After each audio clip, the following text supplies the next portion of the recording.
Who is the strongest character in Elden Ring? And when I say this, I'm talking about in their lore and in their prime. And there's a couple things we're not going to include. We're not going to include the Outer Gods because their powers are a bit more bizarre and a bit more weird, where the fact that they control actual concepts, but they can be defeated through very different concepts. For example, a blind dancer was able to defeat the Outer God of Rot using nothing but flow.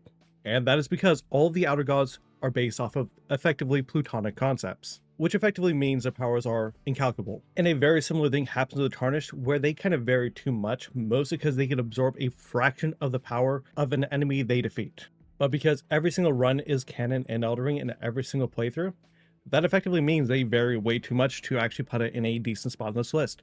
The Tarnished could be one of the weakest, or they could be just outright the strongest. So let's go ahead and look at the strongest characters in the game within their lore and in their prime and find out where they stand. And for number 10, it's going to be a bit more surprising because that's going to be Rennala. She's kind of underrated as hell because we don't actually see her in her prime. We see her as a shell of her former self, and that is because she really was never defeated, at least on the battlefield. In fact, she is relative to Godfrey and Radagon, as she was able to stalemate the army of what would eventually become the Golden Order. And she did this all while handling a coup. In fact, her only defeat was in love, both in heartbreak and in grief. In fact, her husband cheated on her with himself, which means she was able to beat a coup from the cuckoo, but she still got cucked. And to add insult to injury, her daughter would eventually take her own life, breaking her and causing her to be in the decrepit state she is in. In fact, you really don't even fight her. You fight a spell from Ronnie that only represents a memory of what she used to be. And yet, even within the sorry state she is in, nobody dares try to usurp her, making her easily one of the strongest characters within Elden Ring's lore. Now, here's the thing. Within the next category of 9 and 10, they are actually very similar because they have very similar accomplishments. However, I decided to give 9 to Mesmer. And honestly, he could be much higher than this because his abilities are kind of broken, but we don't know how he is in terms of his strength relative to the other demigods, because we know that Radahn, Godwyn, and Malenia are the strongest demigods in the base game. However, things kind of change when we find out that he was kind of hidden away and kind of left in this realm of shadow and shame. And so what we know about him is the fact that he has a flame stronger than the flame of ruin. In fact, his flame could destroy shadows and spirits. And his military accomplishments are absolutely wild, as he conquered a civilization that was not only established, but much more advanced and much more ancient than pretty much anything that came before. And while he almost practiced absolute extermination, he decided preservation instead. But let's also talk about his army, because his army is kind of wild for at least still trust him after all this time, because he has the second oldest army in all of Elden Ring. And unironically, they still stay loyal all the way up till this day. Unlike Godfrey and his army of Tarnished, which all split up and had their own ambitions. And Rennala, who was pretty much always trying to conquer and do a coup against her at every single given moment of her life. And that is because one of the strongest parts about this character is also his genuine charisma, who is effectively able to at least split off a decent chunk of House Caria, meaning that in terms of everything from diplomacy to military tactics to pretty much his own personal might is absolutely wild. And yeah, he does have hacks-like abilities. In fact, he might be higher on this list, but the problem is, we just don't know much about him relative to the others. But he at least lands in a number 9 position, but he could go all the way up to number 6. Now for number 8, I'm going to get killed for this one because number 8 is going to be Godfrey. Now here's the thing, Godfrey is one of my favorite characters in the game, and he is so for a reason. That's because his accomplishments are not due through divinity, it is not through magical powers or hacks, but rather through 2 things alone: his army and just pure raw physical muscle. Now to clarify a couple things, he did not conquer the entire lands between, nor did he fight Placidusax. In fact, we learned that he was allied with Placidusax from the very beginning. As for conquering the entire lands between, yeah, no. So he did conquer a lot of regions in the land between, specifically 2 of them, the Mountaintop of the Giants and Limgrave. In doing so, he was tackling existential threats, specifically the Flame of Ruin, which was destined to one day burn the Earth Tree, and bring heal to the Stormlord, which refused to kneel to any man. Now, this right here is actually a hell of an accomplishment because a lot of the fire giants are relative to the demigods. Now, the ones with great runes, of course, but still, it was one hell of an accomplishment. And remember that the Stormlord itself was still a step above the fire giants. In fact, that was Godfrey's final challenge. In doing so, he inspired the later demigods and the Tarnished of today. And remember that he fathered and created some of the most powerful Tarnished, such as, well, Nefeli and Vike.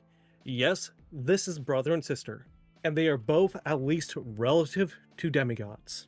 And of course, his strongest son, which is Godwyn, which is the first demigod on the list and the second strongest of the demigods.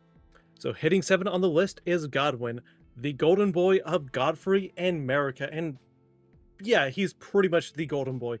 He's known for both his kindness, his accomplishments in battle, as well as his might. He is also known for dying pretty early on in the Shattering, which is a sign of how much of a threat he was to somebody like Ranni's plan. And the same thing goes for Mikla. Mikla did not try to save him. Mikla wanted to exterminate him out of quote-unquote mercy, but we know his compassion is nothing more than a mask for his gang. So you may wonder, how powerful is he? Well, he was probably the most powerful demigod prior to Radahn. He also led a battle against the ancient dragons after Gransax's attempt to pretty much siege the city and pretty much almost winning. In fact, he is one of the biggest contributors to a new form of magic, which is known as Dragon Cult Incantations. And this right here is a big deal because this is the biggest military change we see within Lindell pretty much ever, as it effectively became a staple of the city, and that is because it worked. In addition, he's the only character who has shown both a presence in the Lands Between and the Lands of Shadow, and have a direct influence on the people he's around, because when he got afflicted with death and death, he directly afflicted those people with the same effect in the same fate. In fact, as strange as it seems, all signs kind of point to him being the strongest demigod outside of 2, and that is Malenia and Radahn. And Radahn is outright stated to be the strongest demigod multiple times. However, I'm not going to state somebody twice, so let's go on to number 6. And that is going to be Malenia. Now, here's the thing. She is the undefeated champion of Mikla, and yes, she was undefeated up until you arrive. And she was the very blade who brought Radahn down to a point of madness within Rot. Now, I do not consider her base form to surpass any of the characters such as Godwyn or Hoarlu.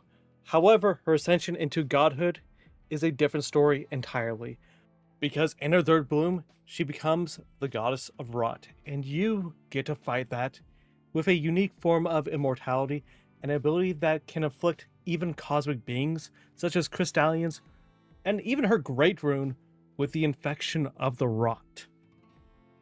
Now, I did say I was not going to include the Outer Gods, but I am going to include the powers that she gets from it, because, well, you really can't do her dirty like that. It is a form of divinity, even if it's strange. And at this point right here, she is stronger than any of the demigods, and her power allows her to effectively bring a new form of life in Kindred of Rot.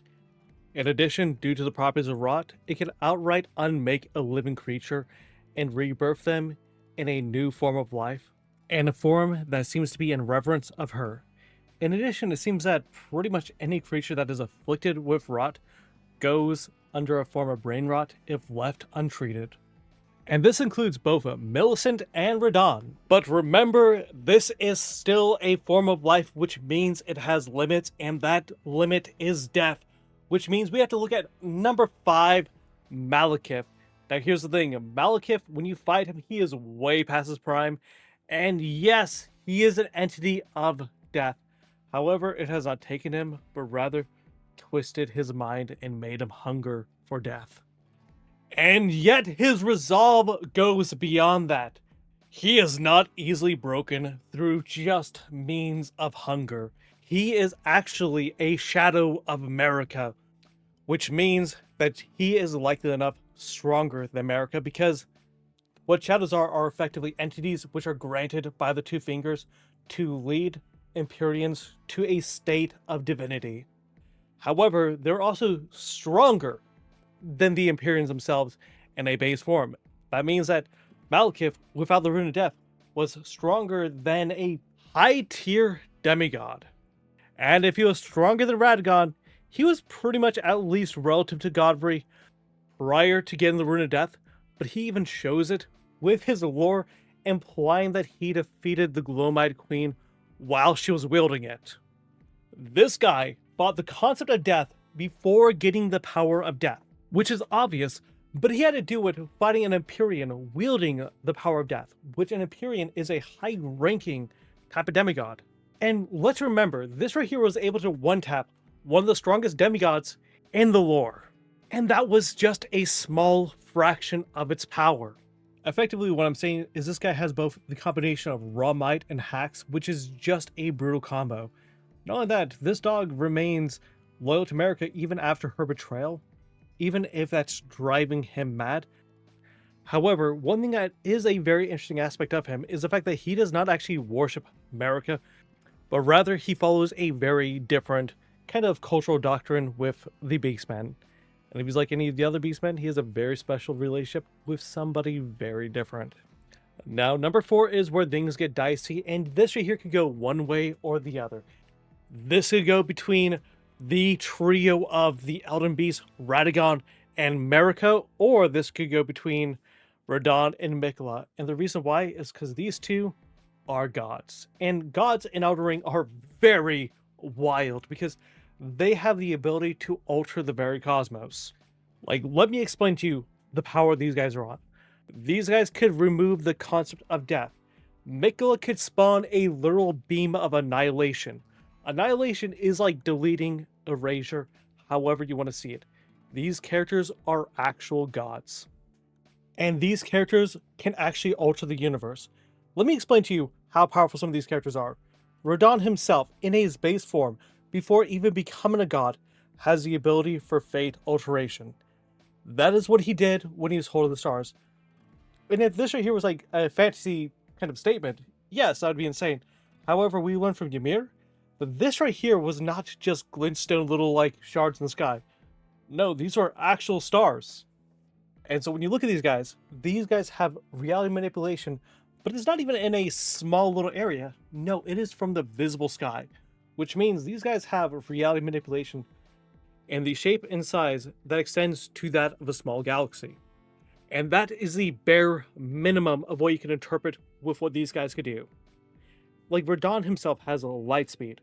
Now, the reason why it's hard to compare these two is because they're both on that level.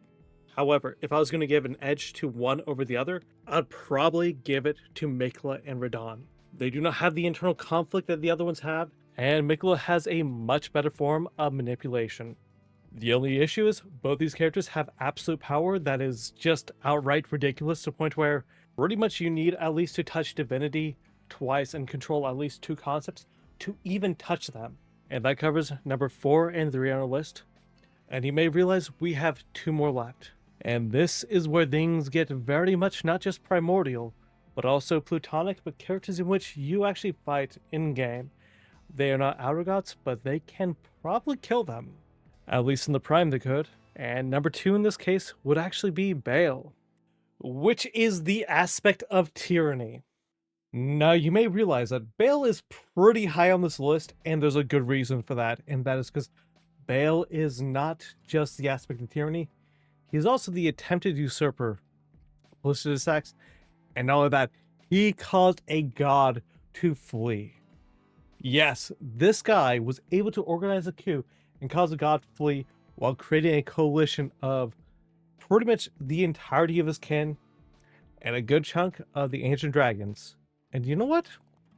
Despite the fact that he didn't win, obviously he did some damage. And this is damage to a guy who is able to do damage to a god. Because let me speak this specifically. The god that Placidusax had would have had to been based off of the same power, the Elden Ring, similar to what Marika and Radagon are attached to, which means it is associated with the Elden Beast. And this coup was able to send the god running, with the only one standing in the battlefield at the end being Placidusax, meaning that this coup was almost successful, especially when you see the state that Placidusax is in. And this right here alone puts him at least near the top, because he obviously had a really strong army, but not only that, his personal might, especially to remove 2 of Placidusax's heads must have been impressive, even if it was a Pyrrhic victory. Now it's pretty clear who is at number 1 on this list. However, let's talk about 2 characters, specifically Holster and Gransax, and where they lie on this list. Because unironically, they are not necessarily scalable compared to pretty much any other characters in this game, including Godwyn, because Godwyn we at least get a relative degree. But Gransax himself was able to threaten the Golden Order and create a threat so great that it altered the entirety of the culture of Lindell to a point where it's absolutely absurd, and even possibly create a fear of losing the Erdtree, which would include the destruction of, well, Marika and Radagon. And he did this when the Golden Order was at its peak, which makes him not only terrifying, but also just absurdly broken, since this is not an attack against Radagon and Marika. This is an attack on everyone. And he was martyred after it. He became the symbol for the Dragon Cult incantations, which is just wild. But still, he has someone who was a near equal, and that is Holster. Somebody who is effectively the amalgamation of all the Night Lords, and he shows it in a very cinematic sense. And yes, he was able to destroy the Erdtree when it was weakened after the Shattering. And we know it was done at least 20 years after the Shattering, meaning it was a multi-year event. However, remember, this guy could devour shadows, making it so he goes stronger, similar to runes. But from the best we know, this guy is effectively around the same level as, effectively, the gods. Same thing with Gransax, they kind of hover around this level with a plus or minus one way or the other. Now you may wonder why I have them in honorable mentions rather than having them on the list, and that's because they're much more hypothetical than the others, because supposedly they could be pretty much anywhere on this list. Well, outside of number 1, which is going to be Placidusax. And let me tell you, this guy is just ridiculous. As in, even his scales are broken because they could create god-slain weapons, and they do manipulate time. The lore implications from Night Rain or Eldering, you should know how broken that ability is. But beyond that, this guy has a ridiculous following even now, way past his prime, in a state in which he's weakened. Even when you look at the whole fight between him and Bale, yes, he was a victor, meaning that he's stronger than Bale, but he goes beyond that, because he created both the Drake Knights and Dragon Communion out of spite. So, do you remember Aegon? Well, he is carrying out the will of Placidusax by fighting the aspect of tyranny. And on top of that, we know that Placidusax has historically had more followers, and he still has quite a few followers right now, because it is implied that the Beastmen, including the Beast Clergymen, which would include Maliketh, and the Drake Knights, which include the most elite of Godfrey's core, meaning that, yeah, Placidusax was influencing them in playing the game way after his prime in a state of pettiness. But when you consider all this, remember that he kept his throne, he kept his worship, and when the time of man came, he had humanity on his side the entire time. And yes, he was a generational hater. That he made sure that no matter what happened, his vendetta would go through to the very end. But even beyond that, even when you slay him, his power still persists to a point where, yeah, you can still suppress or even kill gods with the very foundation which makes his being. But what is the most impressive part about him is the fact that when he fought Baal, and when he fought that entire coalition, his god fled, and many of his followers that did still exist fled. But he still remained there, alone, as the sole victor, making him maybe not the strongest today, but still the strongest in history. But at least that's my take on it. Feel free to disagree, and go ahead and post your opinion on the comments below who you believe is the strongest, and consider liking and subscribing, and have an awesome day.